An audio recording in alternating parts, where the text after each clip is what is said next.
اگر اس طرح سے ہماری زندگیاں بنے اور یہ ہمارے کیمپ میں آئے ہوئے نوجوان آج اگر یہ فیصلہ کر لیں کہ بس انشاءاللہ اب ہمیں معاشرت کو بدلنا ہے، گھر کی زندگی کو بدلنا ہے، گھر میں ایک اچھا انسان بن کر، بیوی کے لیے اچھا شوہر بن کر، والدین کے لیے ایک اچھی اولاد بن کر، بہن کے لیے ایک اچھا بھائی بن کر. آج کئی جگہوں سے یہ سننے ملتا ہے کہ جب دیکھو بہن سے لڑتا رہتا ہے. بھائی کیوں لڑ رہے ہو بہن؟ اس کا ایک وقت آئے گا، رشتہ ہوگا، وہ اپنے گھر چلی جائے گی. بہن کتنا کیا رشتہ ہے جس کی بہن نہیں، میری کوئی سگی بہن نہیں، مجھ سے پوچھو بہن کیا ہوتی ہے، مجھے اس کا افسوس ہے. بہن نہیں، اللہ نے بہن دی ہے تو قدر کو. حضرت شیمہ آئی ہیں، دائی حلیمہ سعدیہ رضی اللہ عنہ کی بیٹی ہیں، بعد شیمہ اور بعد شیمہ سب صحیح لفظ لکھتے ہیں. آپ علیہ السلام نے کیا استقبال کیا اور اونٹنی پر بٹھایا اور آپ نکیل پکڑ کر چلنے لگے. حالانکہ رضائی بہن ہے، دودھ شریک بہن ہے، سگی بہن نہیں. اس لیے میرے بھائیو اس وقت گھروں کا حال بڑا عجب ہے.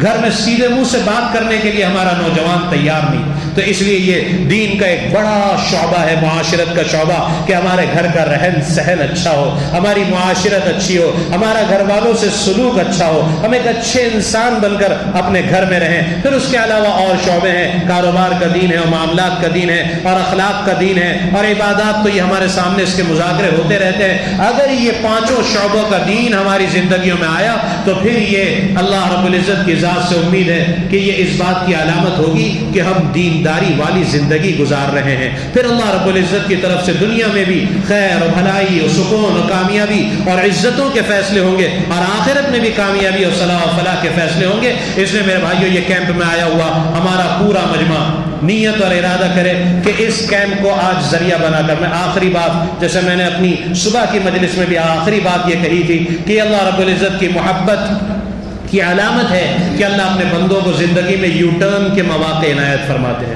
آج کا ہمارا عراوی کا یہ کیمپ اسی یو ٹرن کے لیے ہے. اللہ نے عراوی کے لیے اور اعتراف کے یہ 4 گاؤں جن کو آج جوڑا گیا ہے، ہمارے بھائیوں کے لیے اللہ نے ایک یو ٹرن اپنے بندوں کو بھیجا. کل کوئی یہ نہ کہہ سکے ہمیں کہ سمجھانے والا. قیامت کے دن بعض لوگ ہوں گے، اللہ ہماری حفاظت فرمائے، جن کے لیے جہنم کا فیصلہ ہوگا، بہت ہائے واویلا مچائیں گے. فرشتے ان سے ایک سوال کریں گے، ماں جاءنا نذیر، کیا تمہارے یہاں کوئی کیمپ نہیں ہوا تھا؟ یہ میں اپنے اس میں ترجمہ کروں، مطلب کوئی ڈرانے والا نہیں آیا تھا؟ کیا مولانا عابد صاحب نے نہیں سمجھایا تھا؟ کیا فلاں بزرگ تمہارے گاؤں میں نہیں آئے تھے؟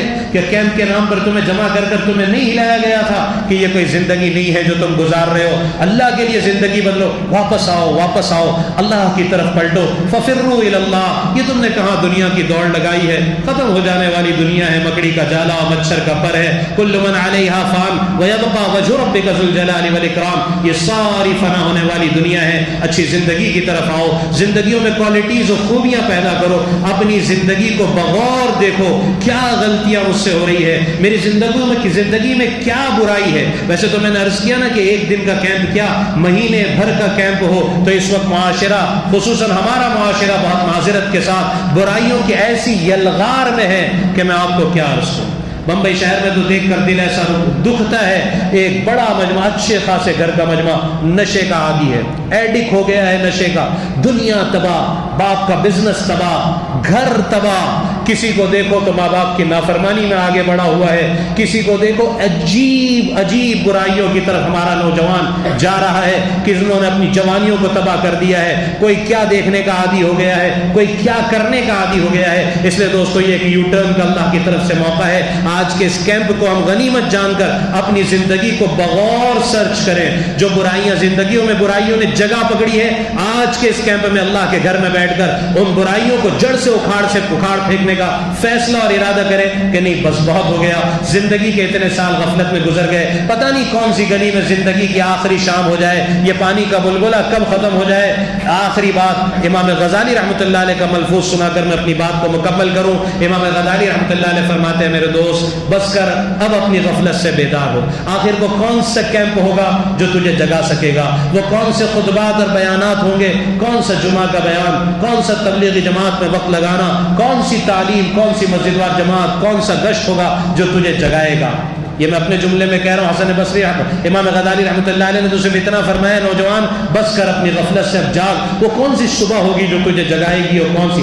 آگے بڑے درد کے ساتھ فرمایا، ہو سکتا ہے کہ وہ کفن کا کپڑا جس میں لپیٹ کر تیرے محبت کرنے والے رشتہ دار تجھے قبر میں اتاریں گے، ہو سکتا ہے وہ کپڑا مارکیٹ میں فروخت ہونے کے لیے آ چکا.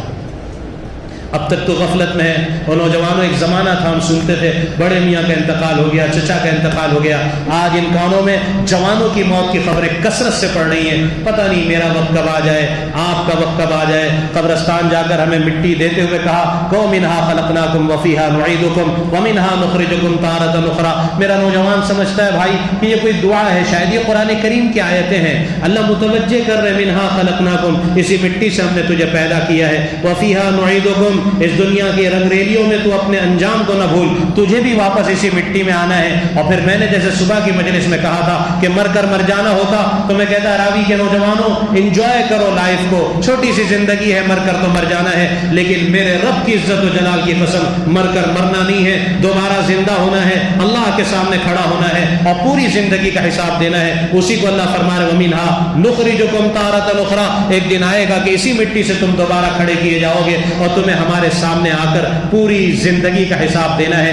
اس لیے دوستوں ہم ایک امتحان کی زندگی سے گزر رہے ہیں. اصل زندگی آخرت ہے. اپنے آپ کو اچھا بنائیں, خوبیوں کا عادی بنائیں, برائیوں سے اپنے آپ کو کوسوں دور کریں. یہ نہ سمجھے کہ میں تو ایڈکٹ ہو گیا ہوں, میں تو امی ابا کو اب کیسے منا سکتا ہوں, میں نے تو اتنے سال ستایا ہوں. صبح کا بھولا شام واپس آ جائے تو اسے بھولا ہوا نہیں کہتے. ابھی موقع ہے. آج یہ میرے نوجوان بھائی جتنے ہیں, ایک ہوم ورک دیا جاتا ہے جیسے اسکول سے, آپ کو ایک ہوم ورک آج اس کیمپ کے ذریعے یہ دے رہا ہوں کہ یہاں سے جانے کے بعد شیطان آپ کو بہت سارے پٹیاں پڑھائے گا, بہت ساری باتیں, لیکن اس کی نہ سننا.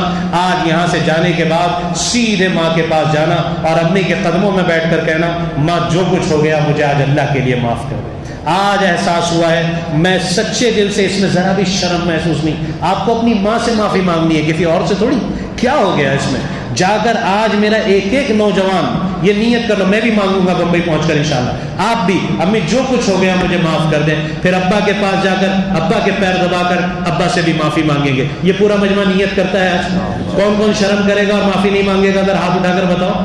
سب مانگیں گے. کون کون مانگے گا؟ ذرا ہاتھ اٹھا کر بتاؤ. سب مانگیں گے. اللہ تعالی ہم سب کو ماں باپ کا فرما بردار بنائے اور اپنا اور اپنے پیارے محبوب صلی اللہ علیہ وسلم کا مطیع اور فرما بردار بنائے. ہماری زندگیوں کو خوبیوں سے آراستہ فرمائے, شمائل سے آراستہ فرمائے اور رذائل سے اللہ تعالی ہم سب کی حفاظت فرمائے. وآخر دعوانا ان الحمد للہ رب العالمین.